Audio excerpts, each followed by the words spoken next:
विवाह प्रमाणपत्र को नहीं उत्तर प्रदेश सरकार लागू करिसेंती नुआ नियम जहाँकि विवाहर प्रमाणपत्र प्रस्तुत करिबा पई एणिके यौतुक विवरणी देबाकू हेबो। तेबे नियम अनुसार बर वधूंक पक्षरु विवाह कार्ड, आधार कार्ड, हाईस्कूल मैट्रिक सर्टिफिकेट सहित 2 जन साक्षींक उपस्थिति रे विवाह प्रमाणपत्र प्रस्तुत करा जाउथिला। किंतु एणिके उत्तर प्रदेश सरकार लागू करिथिबा नुआ नियम अनुसार बर और वधूंक पक्षरु यौतुकर संपूर्ण विवरणी प्रदान करने हेबो। एथिपाई विवाह प्रमाणपत्र प्रस्तुत हेउथबा कार्यालय रे एक नोटिस भी लगाई दिया जाइछि।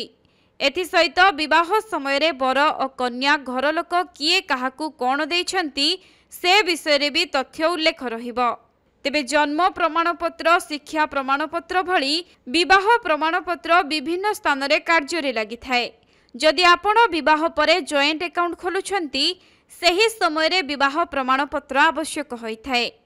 एथि सहित पासपोर्ट पई आवेदन करिबा समय रे किंबा बीमा करिबा समय रे एवं भ्रमण पई वीजा किंबा कोनोसी देश रे स्थायी भाबे रहिबाकू चाहुथिले विवाह परे कोनोसी नेशनल बैंक रु लेनदेन करिबा समय रे विवाह प्रमाणपत्र जरूरी होइथाए।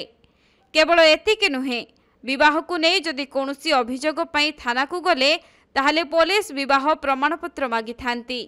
एथि सहित छाड़पत्र समय रे भी विवाह प्रमाणपत्र को बाध्यतामूलक भावे कोर्ट रे खोजा जाई थाए।